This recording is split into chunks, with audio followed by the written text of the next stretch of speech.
A few words about Dr. Soumya Mishra, Madam, IPS, Principal Secretary, Home Department, Government of Telangana.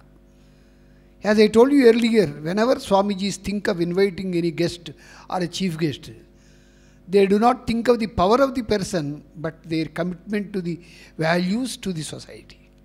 In that respect, our Dr. Soumya Mishra is an exemplary lady who has been always thinking for the interest of the public. One example I can tell you. When she was the district superintendent of police in Warangal, there were lots of problems. You know, it is a Naxal hit area, and there were problems with the students also. She tackled the problem so strongly. She has become a role model and idol for all the people of the Warangal district. Such was her commitment to these things. And when she was regional DIG at Visakhapatnam, she has been associated with all the educational activities and has brought tremendous change in the minds of the people. When she was the Inspector General of Police, welfare of the police department, she has intensely worked for the welfare of the police personnel. Wherever she goes, her golden touch makes everything wonderful. And especially for the Ramakrishna Mata Ramakrishna order, she has been very close to the order and always respects Swamijis, follows their instructions and feels dedicated and loyal to the wonderful organization called Ramakrishna Mat. May I offer my respects to Dr. Soumya Mishra ji and request her to give chief guest address on this occasion. Welcome, Madam. Respect.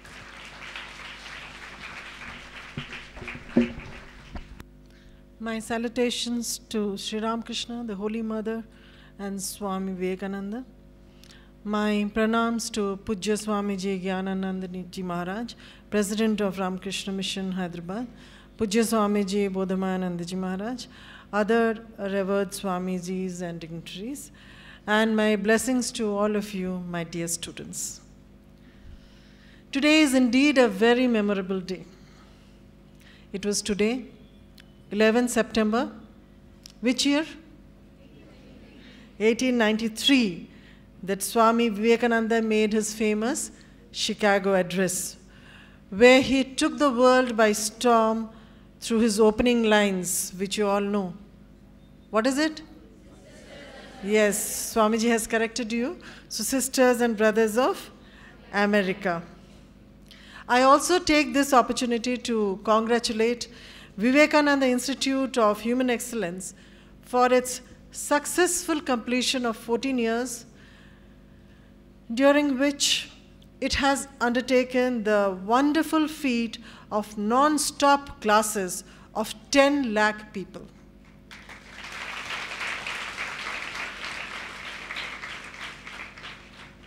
The institute not only preaches excellence, but also practices excellence as well.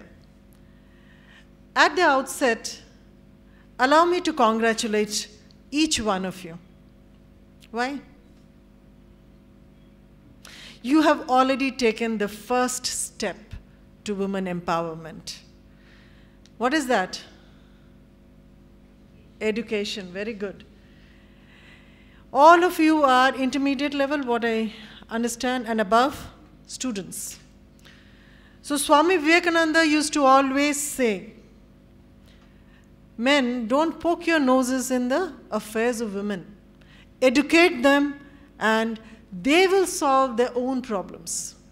Educate women and they will solve their own problems. He used to think that education will make women stand on their own feet. That means education followed by economic independence. That's how you will be standing on your own feet. And I do hope all of you will follow this path. Many times we are seeing, when we see the results of class 10, intermediate, girls always outshine boys. But then we again see the same results in graduation, post-graduation. They somehow fall in the wayside. That excellence is not carried forward, is not seen to the end. But what is this education? Earlier, our Pujya Swamiji, Bodhavanandaji was saying that reading, writing, arithmetic, and also I would add reproduction in the examination. Is that education? No, we can tell, as you were saying, that we are literate, but are we educated? No. So what was Swamiji's concept of education? Education should be man-making and character building. Very good. Education should be man-making and character building. Are we having that sort of education now? Is it man-making or money-making? Character building or career building? So we must change that? Yes. So what Swamiji conceived of character? Character is used as a very loose sense. You mix with people, you are characterless. You don't mix, you are having full of character. This is not what is character. What he envisaged for women was a combination of two civilizations, American and Indian. One should have American womanhood combined with Indian motherhood. That was what he was thinking. What he appreciated of American woman was the self-dependence, their love for freedom. And they were not unnecessarily shy. They were ready to face challenges, daring. All this nature of the American woman was appreciated by Swamiji. But then, what do we appreciate now of American womanhood? Our concept of modernity now seems to be the less we wear, the more modern we become. But that is not exactly the concept of modernity. Also, we are attracted to Western culture, Western way of life. But there are so many other things of West, their love for science, the hard work, the sincerity, the commitment, their work culture. We must imbibe those, not their pub culture. They may go and enjoy in the pub in the weekends because they have worked hard. 5 days a week, they have put their extreme in their work, and then they go and enjoy. What do? Do we really work hard? All 5 days we avoid work, try to escape, and then in the end we want to enjoy the weekend. Do you deserve it? You don't. And don't compare. Our cultures are very different. So I talked about American womanhood. What about Indian motherhood? They all symbolize modesty, compassion, selflessness, sacrifice. All these would be the values of Indian womanhood. I belong to police department. We are an emergency service, like any medical service, something like that. And then wherever we go, I was in welfare, as you already know, we get complaints, we are stressed, we are working day and night, no rest, no time schedule. Then we are alcoholic because we are under stress. We go to gambling, we go and do other vices because we are stressed. So there was an online job advertisement. Nowadays, all online job advertisements are coming in modern days with modern technology. So in that, it was advertised that the aspirants, job aspirants, can apply for these. And this job will be a continuous job. It will be 24 hours, 7 weeks, 365 days, this job.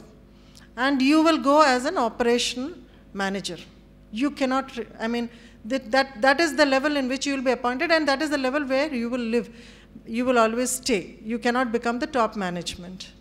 And third thing, they said that it has to be voluntary, no remuneration. So what was the response? Some engineering boys were there. They said, in this job, nobody will ever apply for this job. Because 25/7 you have to work, and you have no promotional avenues, and there is no salary. Who will work for this job? Then the answer was that already there are millions on our rolls. And if you want, you can also join, and people are ready. They said, impossible. No such person would ever apply for this job. Can you guess which job is this? Yes, mothers. Mothers work 24 hours. Even in the sleep, they would see whether the child is sleeping, what is happening to the baby or not, even after you grow up. We all know about Valentine's Day. Nowadays, it has become very popular, isn't it? In fact, in my college days and all, I was not aware of such things. Only after coming to the service, I have got to know about this Valentine's Day. What is that day? 14th February? Okay, okay. So many of these occasions, press people would come and ask us, what do you think about this interview? What do you think about true love, boys, girl love? How should girls love? How should boys respond? Or boys love, girls respond, and things like that. Then I told them that the only true love that I feel is the mother, what a mother has for a young baby. National Geographic Channel, most of you would be watching. There was a huge male lion, okay, coming. Usually they have this taking over of the pride and all.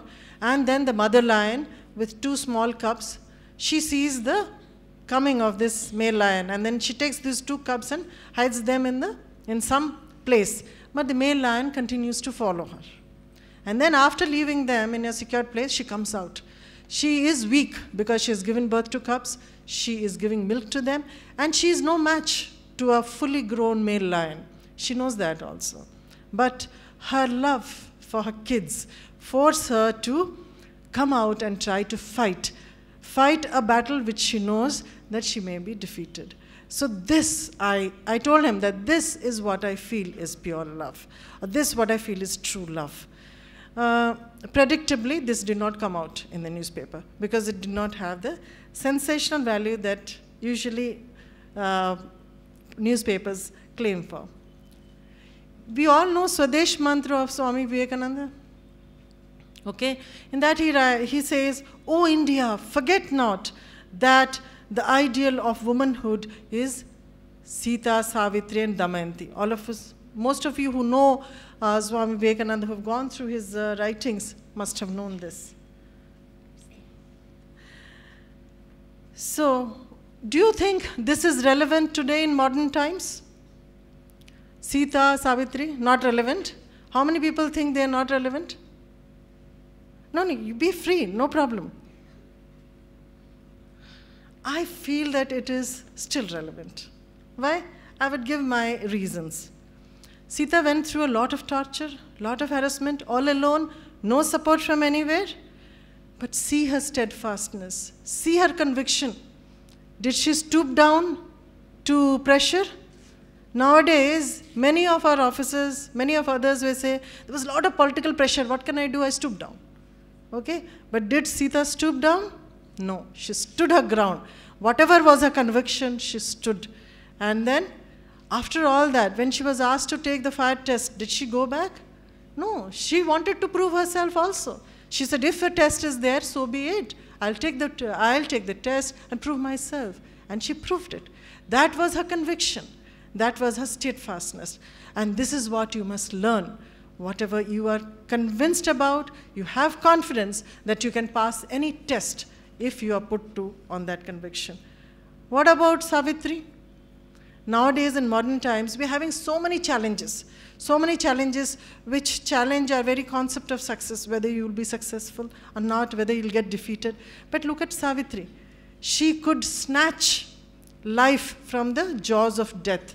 She could snatch success from the jaws of defeat. It is an impossible thing. Nobody has ever won death. But this is a lady with what? With her perseverance, with a focused approach, she could conquer death. So these are the 2 things I think they're still relevant, and at any time, at any sphere, they can give you success. Swamiji was, before that I must tell you that about this Savitri thing, if you are management students, there is a management principle which says that successful people are successful because they follow their goal, whatever they are doing, the processes, to the end. They don't stop midway. Unsuccessful people try. Both of them may have tried hard in the beginning, but they stop somewhere. So this is what Savitri teaches us, that if you have to reach your goal, don't stop anywhere. Reach it totally. Till you reach the goal, don't sleep. Yes. So Swamiji was also very, very attracted to Rani Jhansi. Do you know that? Rani Jhansi, Rani of Jhansi. There was that, the song is there na, Jhansi wali Rani thi, khoob ladi mardani, Jhansi. Huh? Yes. But I think that Khoob Ladi Mardani should be Khoob Ladi Janani only, because it's only a woman who can have a baby on her shoulders and then fight. I don't think any man can do it. And it is a common, in common life also we see the same things. Many of the women are weighed down. What is a baby? It's a responsibility. They're weighed down by burden, by responsibility, but still they fight on. Any working lady would be seeing that the main question that is being asked is, how can you balance work and life? Because we have a lot of social burden on us. And then life, if you are a working wife, working lady, then your career. How do you make a balance? Look at Rani Jhansi. She could balance. She went to the battlefield. Have you heard of any king, any warrior who has taken such responsibilities? So she is a warrior. She was a warrior by birth and also a mother. Both the activities she could do simultaneously. And she became a martyr. Her love of patriotism. What do you feel whenever you go through Swami Vivekananda's teachings? Do you see the burning patriotism in his speeches? They burn. All his speeches are fiery, extremely motivating. And through everything, there is that burning patriotism. I want all of you to be as patriotic as that. Somebody asked Swami Vivekananda, what can I do for you? What can I do for you? What would you expect? He would ask something personal, do this for me, go to the market, buy this for me. He said, love India. Love India. That was his patriotism.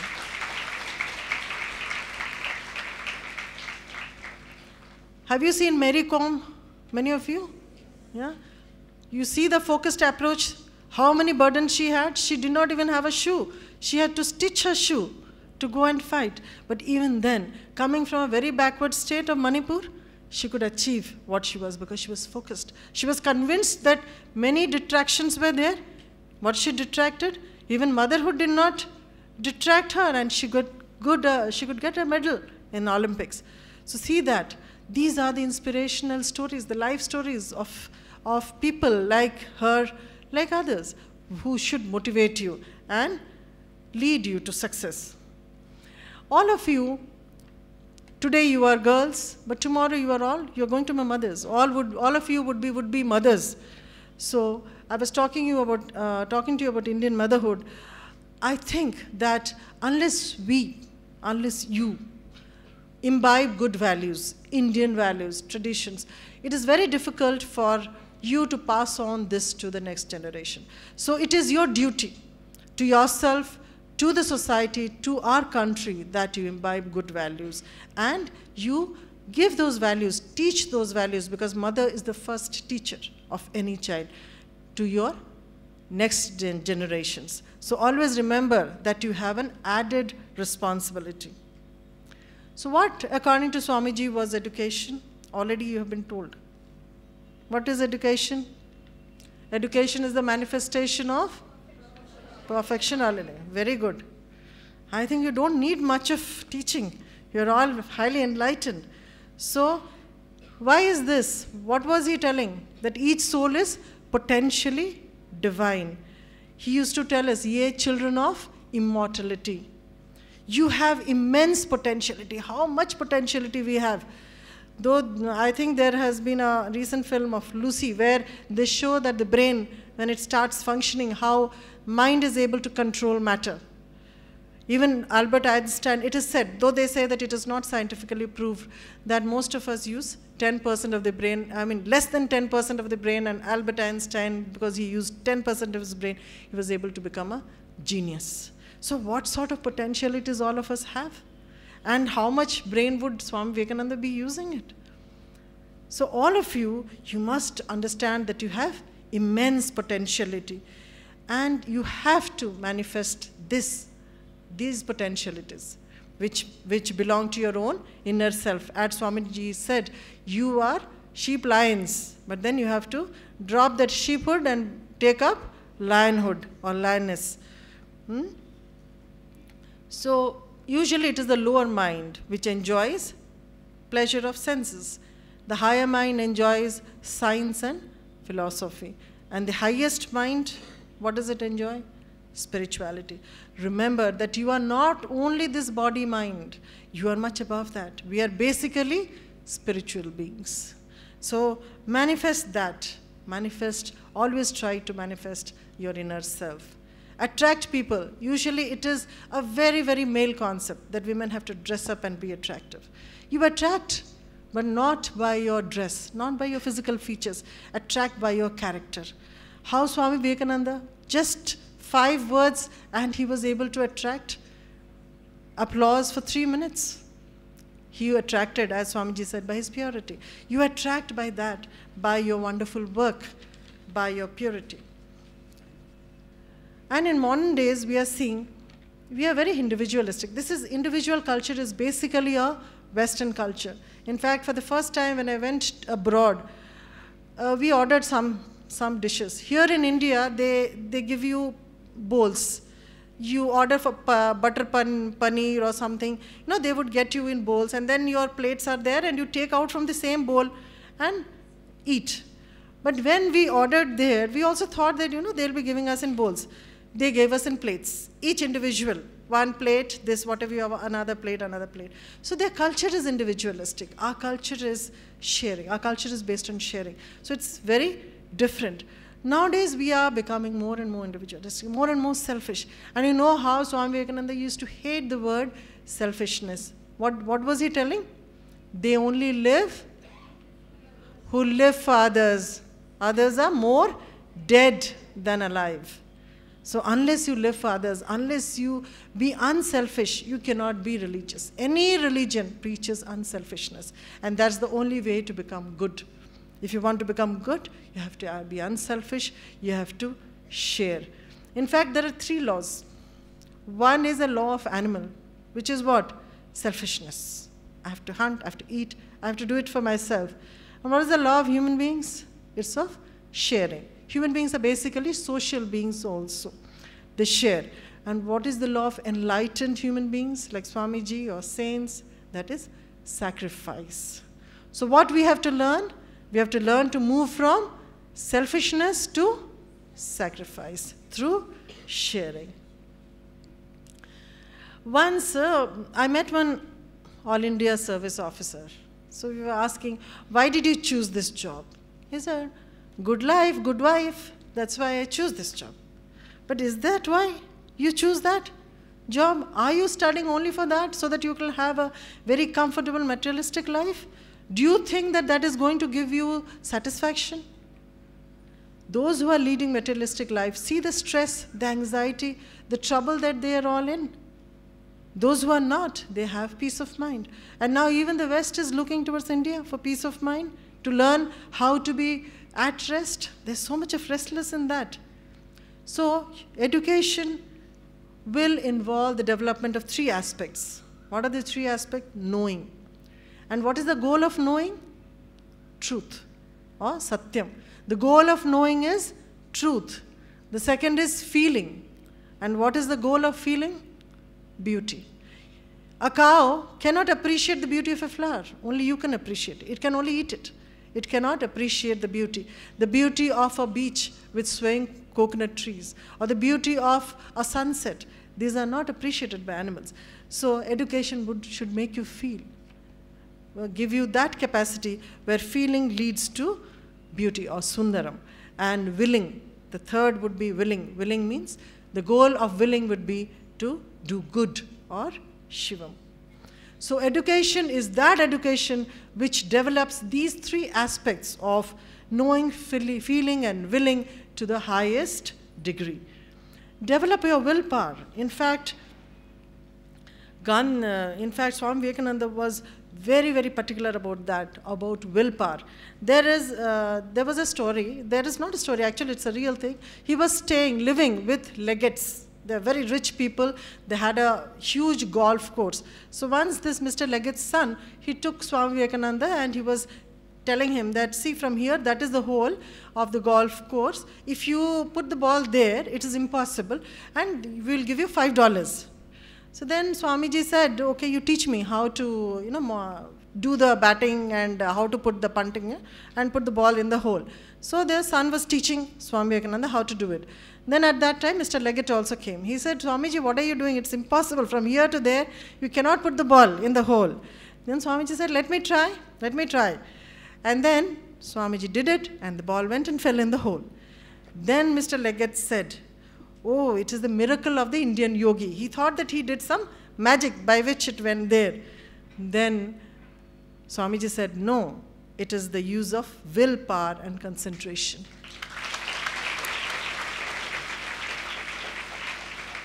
He willed his hands to do this job. How much of control he was having over his mind. Can you imagine that? Once Gandhiji was asked, Gandhiji, what sort of self-control are you having? He said, I have the same control over my mind as I have on my pen when I write something. So can you imagine? You have control over your pen, you want to write something, you can write, isn't it? So Gandhiji used to have that much of control over his mind. So then you don't be like that person who's riding on a horse. The horse is the mind and body complex. It's taking you, running. You don't know where you are running because the horse is taking you somewhere. So have control. Have rein in your mind and your body. And another final thing I would like to tell you is same thing, which is an offshoot of willpower is concentration.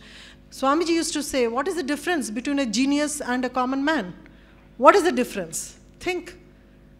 The difference is the power of concentration. A genius is able to concentrate, focus, and that's why he's able to achieve whatever he wants. The common man is not able to do that. In fact, in Mahabharata, if I feel that if some lesson is there for students, it would be which one? Arjuna shooting the eye of the bird. So you should only see the eye of the bird. That is focus. The rest is not focus. In fact, I remember in training, we were once taken up to on the top of a hill. We were all taken. They wanted to show us what is the difference between 303 rifle and SLR. SLR is a very efficient rifle when compared to 303. So they have this, it was night time. The bullets are called tracer bullets, where they have a light. Fire would be there, and you can see the trajectory taken by the bullets. So they were showing that they first fired 303, and then they fired both 303 and SLR simultaneously. So they asked us to study the trajectory, how it was. We found that SLR was focused. It went straight, and then after some time only, it could fall down. So that, but 303 rifle, after it went straight, it started taking a curve. So this was the difference between the two, which made one weapon so lethal, so efficient, and the other much less. So this is the power of getting focus, or being focused. So finally, I would tell you that all of you are all Indians, and now the Western society is appreciating our Indian values, our values of prayer. At least 10 minutes, all of you, if you can pray, that will do you a world of good. They are thinking of meditation, yoga, those things which we used to preach, our tradition used to preach, are now being taken over by the Western world. In fact, pranayama also.